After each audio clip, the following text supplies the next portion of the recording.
Hello, science class में आपका बहुत बहुत स्वागत है। देखो भाई, हम बताते हैं प्रकाश का अपवर्तन। बोले ये कोई बात हो गई? प्रकाश का अपवर्तन तो हम जानते हैं। हाँ, बिल्कुल जानते हैं भाई। तो उसी का तो यूज करेंगे हम। प्रकाश का अपवर्तन कहाँ होता है?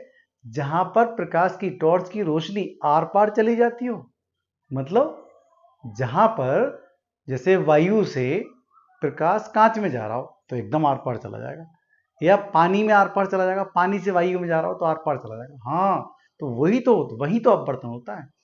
अगर एक जैसा माध्यम हो, जैसे पानी पानी है तो पानी में टॉर्च डालो तो सीधी चली जाएगी, लेकिन पानी से वायु में जाए या पानी से कांच में जाए या वायु से कांच में जाए तो वहां पर प्रकाश सीधा नहीं जाएगा, वहां उसका अपवर्तन होता है। ये कहलाता है अपवर्तन।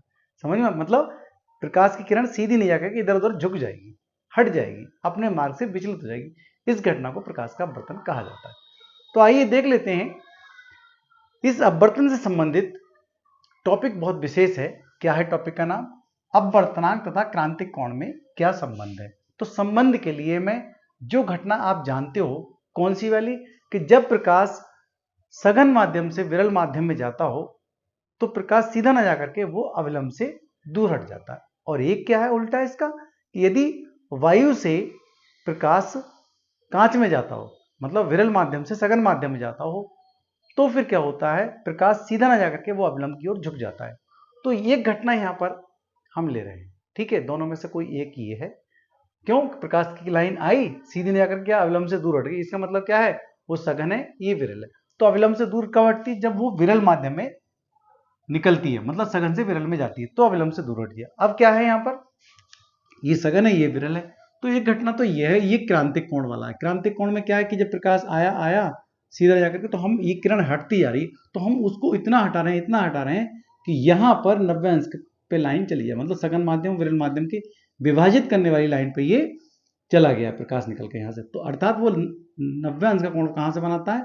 अविलंब से 90 अंश का कोण बना। परंतु जब वो 90 अंश का यहाँ बन गया तो आपतन कोण कितने अंश का बना? वही तो क्रांतिक कोण है। तो एक तो क्रांतिक कोण वाला चित्र ले लिया हमने, और एक सिंपल वाला चित्र ले लिया, अर्थात सघन माध्यम से विरल माध्यम में प्रकाश जा रहा हो। तो आइए देख लेते हैं आपतन कोण की ज्या। देखो आपतन कोण ये होता है आई, आई तो है आपतन कोण, और अपवर्तन कोण कौन सा है? आर। तो अपवर्तन कोण की साइन वो है आर। तो यहां इन दोनों का जो अनुपात है वही तो है अपवर्तनांक, और इसको कहते हैं हम स्नेल का नियम। ये अच्छे से जानते हो आप पहले से। ये कहां से कहां तक जा रही है? ये कांच से किसमें? वायु में। ये अनुपात जो है साइन आई बटे साइन आर, ये अनुपात ही क्या कहलाता है? स्नेल का नियम कहलाता है। तो एक तो बात तो हमने यहां देख ली। अब इसी चीज को हम यहां लगा के देखते हैं। देखो यहां पर आई की जगह कितना कोण है? सी लिखा है, और यहां अपवर्तन आर की जगह कितना है? वो 90 है। ठीक है भाई, तो आओ चलो इसमें भी देख लेते हैं। साइन आई, आई की जगह मैं लिख रहा हूं सी, और यहां आर की जगह कितना लिख देता हूं? आर की जगह है 90। और ये प्रकाश, ये है अपवर्तनांक। प्रकाश कहां से जा रहा है? कांच से वायु में जा रहा है। ठीक है भाई, चलो आगे चलते हैं। प्रकाश कांच से वायु में चला गया, और साइन सी हमने ऐसे ही लिखा है। ठीक है, और 90 की वैल्यू हम जानते हैं। साइन 90 कितना होता है? 1 होता है। बस और क्या करना था, यहाँ लिख दो साइन 90। साइन 90 की वैल्यू 1 हो गई। चलो भाई इसको ऐसे करके पलट देते हैं। चलो भाई पलट देते हैं, तो क्या होगा? 1 बटे क्या हो जाएगा? ये जी एन ए हो जाएगा, व्युत्क्रम हो जाएगा इसका। ठीक है, अब ये तो ऐसे ही रह जाएगा। ये क्या हो जाएगा? ये भी पलट देते हैं, तो क्या हो जाएगा? 1 बटे साइन सी हो गया। बिल्कुल सही। अब बताओ यहां हम देखने से क्या होता है? हम जानते हैं कि जब प्रकाश कांच से वायु में जाता है, मतलब कांच के सापेक्ष वायु का अपवर्तनांक जो होता है वो वायु के सापेक्ष कांच के अपवर्तनांक का व्युत्क्रम होता है। अर्थात इस तरह से कह रहे हैं ए एन जी बराबर क्या होता है? 1 बटे जी एन ए होता है। जब ये चीज हमें मिल गई तो ये लिख सकते हैं, इसी की जगह ये लिख सकते हैं। तो जब ये हमें मिल गया है तो इसकी जगह क्या लिख सकते हैं? इसकी जगह ये लिख सकते हैं, अर्थात ए एन जी लिख सकते हैं। वायु के सापेक्ष कांच का अपवर्तनांक जो होता है 1 बटे साइन सी होता है। यही तो संबंध मुझे ज्ञात करना था।